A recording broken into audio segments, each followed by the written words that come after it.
Hi, it's Sarah. I'm back with you again. I've got Pastor Doug Coburn here with me today. Pastor Doug's been working with small groups for a really long time, so he's a fantastic resource for some really strategic points. And right now, we're at a really strategic point for your group. Over the last 5 weeks, we've had a chance to do some awesome group building and relational building, community building in these groups. We've talked about vulnerability. Pastor Jared and Pastor Tim talked to us about vulnerability and being able to be intimate in our group setting, open with what's going on in our lives and build community that way. We've been able to talk about our spiritual gifts and moving out in them in the group setting. We've been able to go over that spiritual health assessment and find some areas that we really want to dig into and set some plans for moving ahead in those. And so now it's time to decide where to go from here. Yeah, absolutely. It's so great to be able to be in your group today with you guys. It's the 5th week, and you might be thinking that, okay, the group's just kind of winding down. But my hope is that things are just getting started for each of us in our engagement with biblical community and in small groups. Over the past several weeks here, we've all been introduced to some very important parts of group life, and they've been really good. Yeah, you guys have been meeting together regularly. You've been sharing your lives together, discussing scriptures, challenging each other, encouraging each other to grow. All that's been really, really good. Yeah, and hopefully you've had a chance to check out the group roles. One of the envelopes in there had those group roles, and you could use those. It's such a great way to make the group more beneficial for everyone and to see the group really take part in ministering to one another. And then just to reference again that spiritual health assessment that you guys went through, that's just a really fantastic tool for zeroing in on the areas that you want to focus right now. Sometimes it can be really easy to have your focus be scattered and not feel like you're moving ahead in anything, and having something that allows you to connect in with exactly where Holy Spirit's working right now, share with somebody else in a way that they can challenge you and encourage you. It can be a fantastic tool. Yeah, and of course, we can't forget about the small group leader, your small group leader in your group. Such a vital part of you guys coming together and meeting together. And I think it would be great to take a moment in our time together right now to pause the video and to just to give some encouragement to your group leader, thank them for what they've been doing, and just speak back some positive encouragement to their life. So go ahead and hit pause, and then we'll come back in a few moments and continue in our chat today. And this is where Andrew would pause. This is where you'll pause. Yep. Thanks, Andrew. You're the best. Okay. All right, welcome back. I hope that was an encouraging time for you group leaders. We appreciate you so much and what you're doing. Yeah. So let's just take a minute again to talk about group roles. Hopefully, over the last 5 weeks, you've each had a chance to grab a different card, try out a different role, maybe stretch yourself a little bit to try something that maybe you haven't done before. Maybe you found your sweet spot and you just know this is the area where I click, this is where I add the most value. Maybe not. Maybe you want to keep switching around roles a little bit for a little while. Either of those options are fine, but Pastor Doug wanted to share some more about what group roles can look like going from here. Yeah. I think probably the most important thing that we could get from this whole doing group roles is that it's important for each of us to have a role in the small group, that it's not just a come to and just be a part of it and leave, but that we all participate in. And that can be a very small role that's obviously significant, or it can just be like one of the bigger roles in the group, that we all have different seasons of our life where small and big roles kind of fit with us really well. But, the purpose of group roles is to make our small group stronger. And this happens because as we do group roles, we become stronger in our group through shared ownership, because we all kind of have a piece of the pie together that makes this awesome.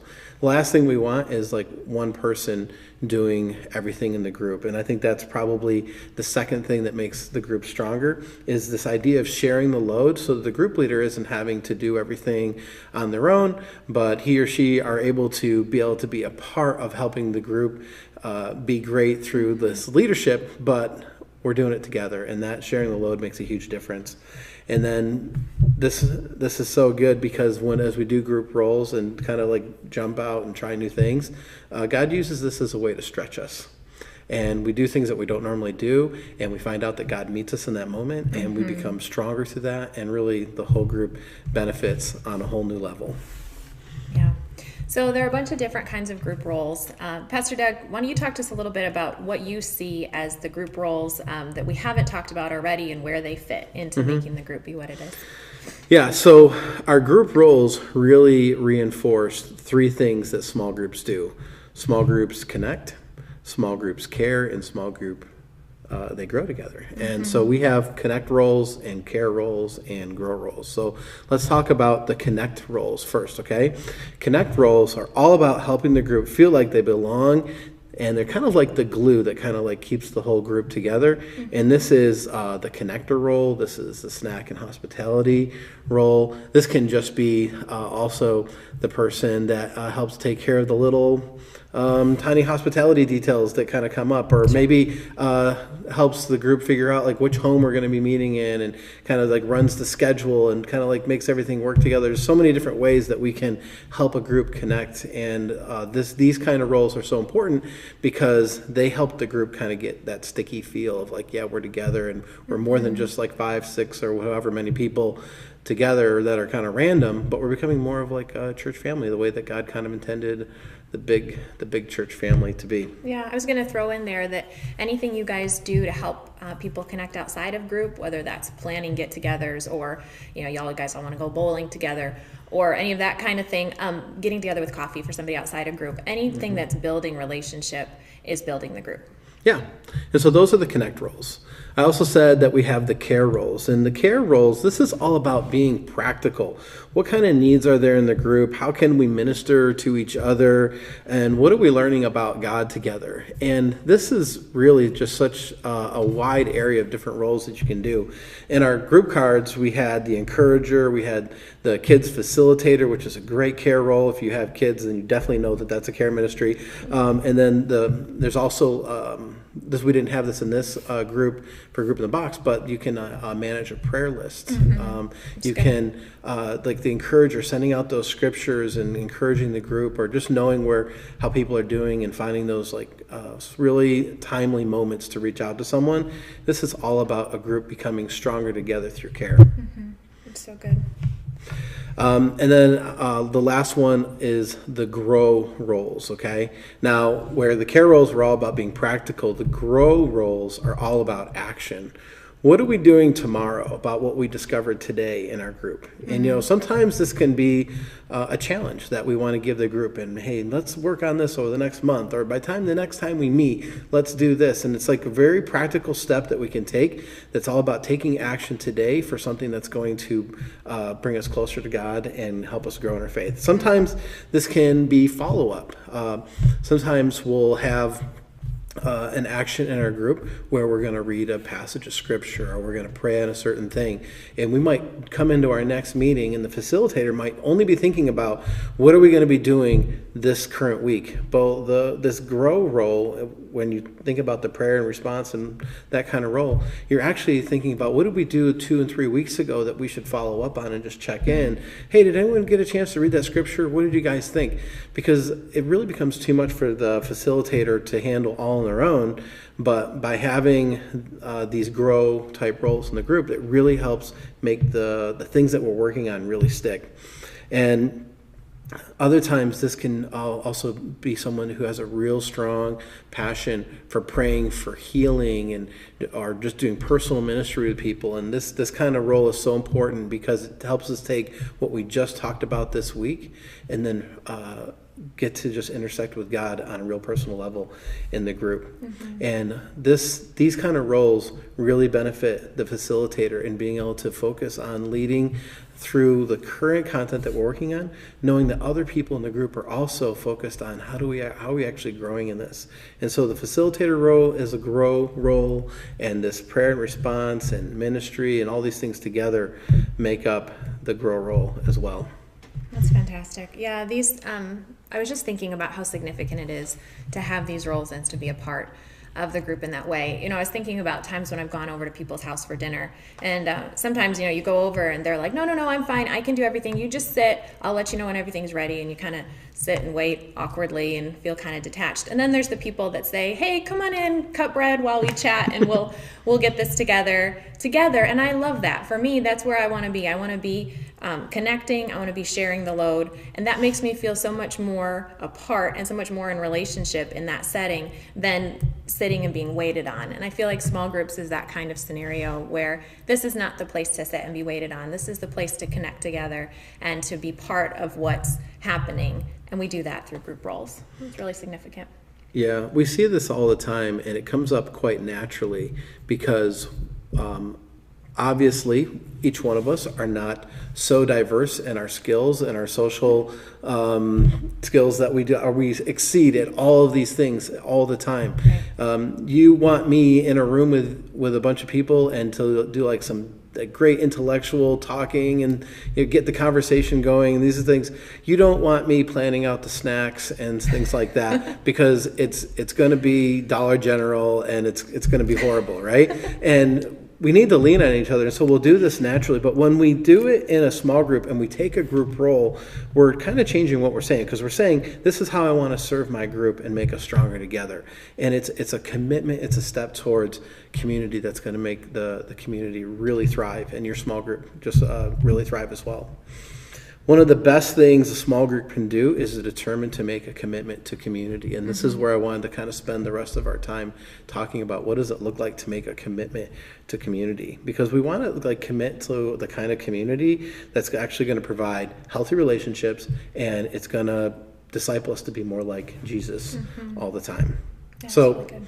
my challenge to you, small group, this is my challenge, is for you to take some time today in your meeting to talk about how you will be in community in the future. And we have some options, right? Yeah. I mean, this is a natural point to be able to relook at what you guys have been doing and say, do we want to keep meeting the same way we've been? If so, that's fantastic. Or is this a good time for us? The 5 weeks was good. It's a good time for us to find other small groups to join. That option's fine too. And if you need help with that, we can help you. Maybe you guys want to take a specific group role and actually be part of the leadership team of the group. This is a great time to kind of raise your hand and say, this is something I'd like to do long term and to take on this part of the group. So different options at this point, and now is a great time for you guys to be able to talk and just say, what is our plan going forward? Yeah, I'm just so encouraged that you guys have been meeting and that you get to today just kind of talk about what does it look like for me to make a next step into community. And I hope that you're seeing over these 5 weeks that you become stronger together and that your hunger is growing for the community that God has for each of you. And as a church and as a group ministry, we want to come alongside of your group and continue to work with you well into the future. This wasn't a 5-week short-term relationship that we wanted to set up with you and then just kind of send you off on your own, bon voyage or anything like that. We actually wanted to be a part of making your group awesome long-term. And so we have some practical ways that we want to do that. Your small group leader was connected with a coach at the beginning of this 5 weeks. And if you were already meeting before this and your group leader already had a coach, and this has just been a kind of a continuation, but the coach is a vital part of the relationship that you as a small group can know is going to continue to be connected to your small group leader. And small group leader, we want you to know that your coach is there for you past just this short 5 weeks, but well into the future as well. Yeah, that's great. As a coach, I've been really excited to be able to get connected with some of you group leaders. And, if you guys want to invite your coach to stop by your group sometime and be able to get to know you at a different level, that's fantastic too. But your coach is a great resource for you. Yep. We have also a pretty extensive library of curriculum.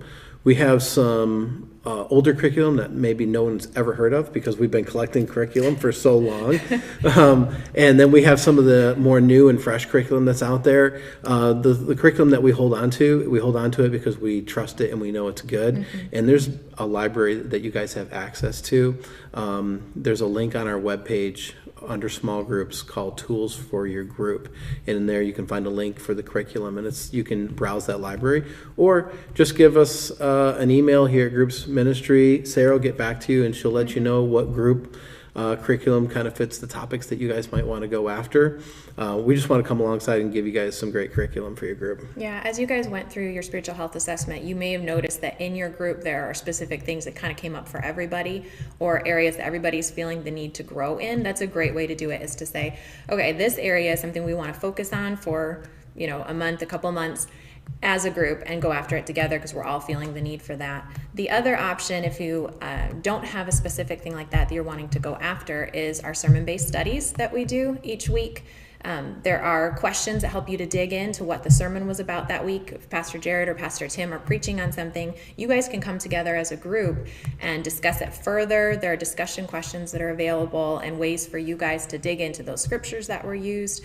And, Sunday morning is fantastic, but we need to kind of digest that for ourselves and not just let it kind of flow by, and the truth that was there, to take time to actually apply that to our lives and to figure out, how does this affect me and how does this change the way that I live?